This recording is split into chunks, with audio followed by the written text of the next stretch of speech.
how to change language in Adobe Lightroom. Hello, welcome to another tutorial.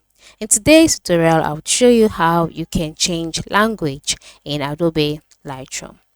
Now, Adobe Lightroom follows your mobile device's language. So, to change your Adobe Lightroom language is to change your device's system language.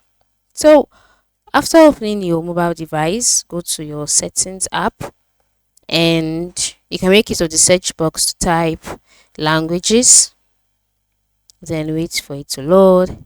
After that, select languages and input. On the languages and input page, you would see languages, current keyboard, manage keyboards, etc. Select languages and choose the language you would like to use now.